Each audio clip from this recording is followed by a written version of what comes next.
ஜாக்லும் அந்த ஏஜென்ட்டும் எஸ்டோனியாவில் சுற்றிட்டு இருக்காங்க. அப்போது அந்த ஏஜென்ட் ஜாக்கில் வார்ன் பண்ணுறான், நீ காசு வாங்கியிருக்கிறது எவ்வளோ பெரிய ஆளுங்கிட்டேன்னு உனக்கு தெரியாது. நீ இந்த வேலையை முடிக்கலனா உன்னை மட்டும் இல்லை, உன் ஃபேமிலி, என் ஃபேமிலி எல்லாருமே கொண்டுடுவாங்க. ஸோ இந்த வேலையில் ஃபுல் ஃபோக்கஸோட ஒர்க் பண்ணு. உனக்கு எது வேணுனாலும் எனக்கு கால் பண்ணு. அப்படின்னு என்ன நம்பலைன்னா நார்மனு கேளு, நீ ஒர்க் பண்ணுறவங்க எவ்வளோ டேஞ்சரஸான ஆளுங்கன்னு. அவன் சொல்லுவான் அப்படின்னு சொல்லிட்டு அங்கேருந்து கிளம்புறான். வணக்கம் நண்பர்களே, இன்னைக்கு நம்ம ஜாக்கல் சீரிஸோட 5வது எபிசோட் பற்றி தான் பார்க்க போகிறோம். இந்த சீரிஸோட ப்ரீவியஸ் எபிசோட் சொன்னால் நம்ம சேனலில் இருக்குது, செக் பண்ணி பாருங்கள். மறக்காமல் நம்ம சேனலுக்கு லைக் பண்ணுங்கள், ஷேர் பண்ணுங்கள், சப்ஸ்கிரைப் பண்ணுங்கள். இப்போ நம்ம எபிசோட்குள்ளே போகலாம். பியங்காவை கூப்பிட்டு ஆஸ்வின் சொல்கிறான், எனக்கு அமெரிக்காவில் இருக்க ஃப்ரெண்டு கிட்ட இருந்து ஒரு இன்ஃபர்மேஷன் வந்திருக்கு, jackal on the way to kill rodent அப்படின்னு. பட் இது எந்த அளவுக்கு உண்மைன்னு நமக்கு தெரில. அதேமாதிரி ரோடின் யாருன்றதும் தெரில. மேபி அது ஜாக்கலோட அடுத்த அசைன்மெண்ட்டாக இருக்கலாம். இந்த விஷயம்லாம் கன்ஃபார்ம் ஆகிற வரைக்கும் நீ கொஞ்சம் உஷாராகவே இரு. மேபி ஜாக்கல் இன்னொரு கில் பண்ண வாய்ப்பு இருக்குன்னு வார்ன் பண்ணிட்டு போகிறான். பியங்கா இதை கேட்டுட்டு இன்னும் வெறியாகி நேராக ஹாஸ்பிட்டல் போகிறா லாரியை பார்க்க. நார்மன் எங்கே இருக்கான்னு சொல்லு, இல்லைனா உன்னை இங்கேயே கொண்டு போட்டு போயிடுவேன். நீ பண்ண வேலைக்கு உன்னை என்னால் லைஃப் டைம் ஜெயிலில் வைக்க முடியும். அதனால் மூடிட்டு நார்மன் எங்கே இருக்கான்னு சொல்லி அவனை அடித்து உதச்சி மிரட்டுறா. அவன் சொல்லவே மாட்டான். அப்போ பியங்கா அவனுக்கு ஆஃபர் பண்ணுறது, நீ இப்போ நார்மன் எங்கே இருக்கான்னு சொன்னா உனக்கு குறைஞ்சபட்சமாக 4 வருஷம் ஜெயில் தண்டனை, ஃபியூனரல் பண்ணுறதுக்கான உரிமை எல்லாத்தையும் நான் வாங்கி தரேன். எனக்கு நார்மன் எங்கே இருக்கான்னு மட்டும் சொல்லுன்னு கேட்குறா. அவன் கடைசியில் ஒத்துக்கிறான். நார்மன் என்னை ஒரே ஒரு தடவை புத்தாபெஸ்ட் கூப்பிட்டு போயிருக்கான் அவனோட இடத்துக்கு. புத்தாபெஸ்ட்டில் எங்கன்னு கேட்குறா. எனக்கு தெரில, ஏர்போர்ட்லேருந்து 1 hour தூரம். அந்த ஏரியாவில் ஸ்ட்ரீட் ஓரத்தில் ஒரு காஃபி ஷாப் இருந்தது. இப்படி மொட்டையாக டீட்டெயில்ஸ் சொல்கிறான். அது ஒரு பெரிய பில்டிங், குடவுன் மாதிரி இருக்க பில்டிங்னு மொட்டையாக டீட்டெயில்ஸ் சொல்கிறான். பியங்கா செம்ம காண்டாவரா. பட் அவனுக்கு அதுதான் தெரிஞ்சுது, வேறு எதுவும் தெரியலன்றதுனால பியங்கா அவனை விட்டுட்டு இது மாதிரி புத்தாபெஸ்ட்டில் இருக்க லொக்கேஷன்ஸ் எல்லாத்தையும் நேரா டவுன் பண்ண சொல்லி அவளோட ஆஃபீஸ்க்கு இன்ஃபார்ம் பண்ண சொல்லிட்டு பியங்கா இன்னொரு கேள்வி கேட்குறா, நார்மனுக்கு எப்படி இன்ஃபர்மேஷன் லீக் ஆச்சுன்னு. அதுக்கு லாரி சொல்கிற ஒரே விஷயம், உன் அட்ரஸையும் அவங்ககிட்ட இருந்து தான் வாங்கினேன். நார்மனுக்கு எல்லா இடத்துலையும் ஆள் இருக்காங்க, ஈ can get information from any one சொல்கிறான். பியங்கா இதை கேட்டு இன்னும் டென்ஷன் ஆகி ஆஃபீஸுக்கு கிளம்பி போகிறான். இந்த பக்கம் ஜாக்கல் நார்மன் கால் பண்ணுறான். புது மிஷின் வந்திருக்கு, பட் உன் கை எப்படி இருக்குது, என்ன ஆச்சுன்னு ஃபஸ்ட்டு சொல்லுன்னு கேட்குறான். அது ஒன்றும் இல்லை, பிரிட்டிஷ்லேருந்து 2-3 விசிட்டர்ஸ் வந்திருந்தாங்க என்னை பார்க்க, அதில் 2 பேரை போட்டேன், என் கையில் லைட்டாக அடிபட்டுருச்சு, மற்றபடி வேறு ஒன்றும் இல்லைன்னு சொல்கிறான். ஜாக்கல் மறுபடியும், நீ சேஃப் தானே, இப்போ நீ இருக்க லொக்கேஷன் யாருக்கும் தெரியாதுல்ல, நம்ம பேசலாமான்னு கேட்குறான். நார்மன் நான் சேஃப்னு சொல்கிறான். அப்போ ஜாக்கல் சொல்கிறான், புது மிஷின் இருக்குது, நம்ம மறுபடியும் கன் மேக் பண்ண வேண்டியது இருக்கும், எனக்கு இன்னும் ஒரு நாளில் கன் வேணும், உன்னால் பண்ண முடியுமான்னு கேட்குறான். என் கை இப்போ இருக்க நிலமையில என்னால் முடியாது, மேபி எனக்கு ஹெல்ப் இருந்தால் பண்ண முடியும்னு சொல்கிறான். ஸோ ஜாக்கல் சொல்கிறான், நானே நேரில் கிளம்பி வரேன், நம்ம 2 பேரும் ஒன்றா சேர்ந்து இந்த கண்ணை மேக் பண்ணலாம்னு சொல்லிட்டு புத்தாபெஸ்ட் கிளம்பி போகிறான். அண்ட் இந்த பக்கம் பியங்காவோட ஆஃபீஸில் லாரி சொன்ன லொக்கேஷன்ஸை நேரா டவுன் பண்ணிருக்காங்க. அப்போ டேமியன் அலெக்சாண்டர் டகன் பற்றி இன்னும் டீட்டெயில்ஸ் எடுத்துகிட்டு வரான். அவள் ஆப்கானிஸ்தானில் நடந்த ஒரு தாலிபான் ஆப்ரேஷனில் செத்துட்டதாகவும் அங்கேயே அவனோட பாடியை புதைச்சிட்டாங்கன்னு சொல்கிறான். பட் பாடி கிடச்சிதான்னு பியங்கா கேட்க, இல்லை வெறும் மெமோரியல் மட்டும்தான் இருக்குது ஆப்கானிஸ்தானில் சொல்ல. பியங்கா இதை பற்றி இன்னும் விசாரி, அவன் கூட ஒர்க் பண்ணவங்க பாடியில் ரெக்கவர் ஆச்சா, யாருக்கு என்னென்ன ஆச்சுன்னு விசாரின்னு சொல்லிட்டு அவனை அவாய்ட் பண்ணிட்டு ஆஸ்வின் கிட்ட போய் பேசுகிறா. அப்போ ஆஸ்வின் கேட்குறான், உனக்கு எதனா ஒரு லொக்கேஷன் கிடச்சிருக்கா, என்ன இன்ஃபர்மேஷன் கிடச்சிருக்குன்னு கேட்குறான். அதுக்கு பியங்கா அவங்ககிட்ட சொல்ல மறுக்கிறா. அப்போது ஆஸ்வின் சொல்கிறான், உங்கள் 2 பேரையும் புத்தாபெஸ்ட்டுக்கு அனுப்பணும்னா அது என்னால் தான் முடியும்.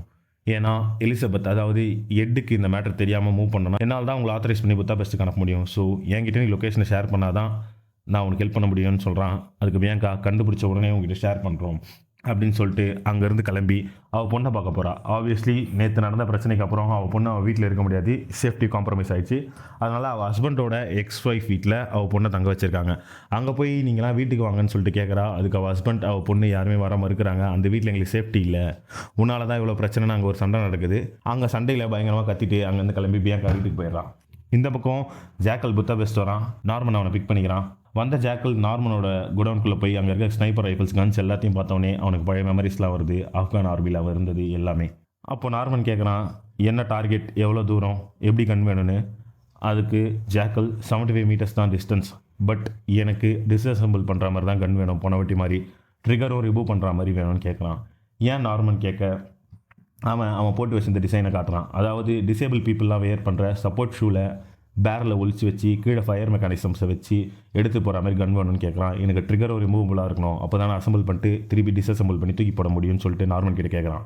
ஸோ நார்மன் சொல்கிறான், பிளாஸ்டிக்கில் மொத்த பேர்லையும் பண்ண முடியாது, பிளாஸ்டிக்கில் பண்ணால் அது அவ்வளோ தாங்காது, பட் நம்ம ஒரு அலாயில் பண்ணலாம், அப்படி நம்ம ஒரு வீக்கான அலாயில் பேரில் பண்ணோன்னா உனக்கு அதில் 7 ஷாட் தான் கிடைக்கும், பரவாயில்லன்னு கேட்குறான். ஜாக்கல், பரவாயில்ல 7 ஷாட் எனக்கு அதிகம் தான், ஸோ நம்ம ஒரு வீக்கான அலாயிலே அதை பண்ணலாம், பட் பண்ணுறதுக்கு எவ்வளோ நேரம் ஆகும்னு கேட்க நார்மன் சொல்கிறான், 5 hours ப்ரோக்ராம் பண்ணுறதுக்கு மட்டும் 10 hours பிரிண்ட் பண்ணுறதுக்கு, ஸோ நாளைக்குள்ளே உனக்கு கன்று கிடச்சிடும்னு சொல்கிறான்.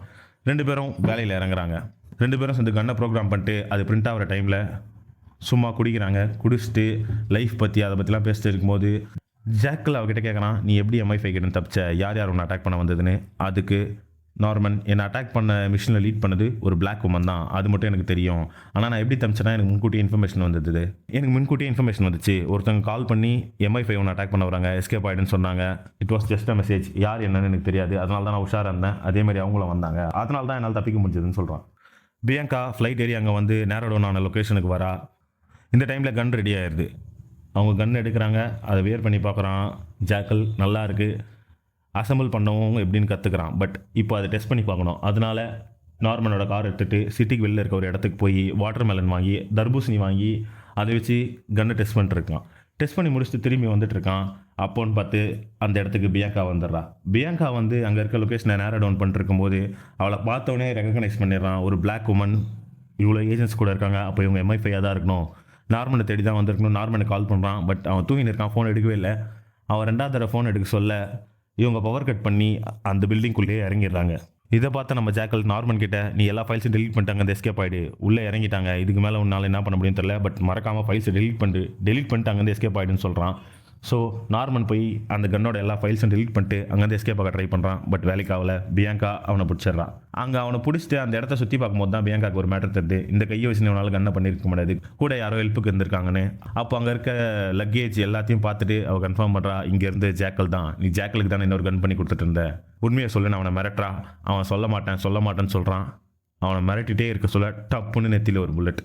எங்கேருந்து புல்லட் வந்ததுன்னு பார்த்தா நம்ம ஜாக்கல் தான் அதை ஷூட் பண்ணது. தெரிஞ்சுக்கிட்டு அங்கே அவனை சேஸ் பண்ண ஆரம்பிக்கிறாங்க.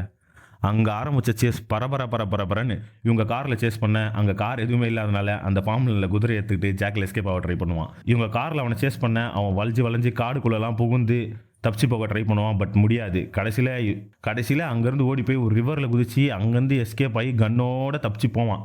அப்பாடா தப்பிச்சிடோன்னு நினச்சி அங்கேருந்த ஒரு ஃபார்மில் போய் அவன் கண்ணை ஒழிச்சு வச்சுட்டு படுத்து கொஞ்ச நேரம் ரெஸ்ட் எடுப்பான். பார்த்தா அந்த ஃபார்ம் ஓனர் வந்து இவன் மண்டையிலே ஒரே போட்டு இவனை கட்டி போட்டு போயிடுவான். இப்போ அங்கேருந்து எப்படி தப்பிக்க போகிறான்? பியங்கா அவன் தப்பிக்கிறதுக்குள்ளே அவனை அந்த சிட்டியிலே பிடிச்சாலா இல்லையா? இது எல்லாத்தையும் நெக்ஸ்ட் எபிசோடில் பார்க்கலாம். நன்றி, பாய்.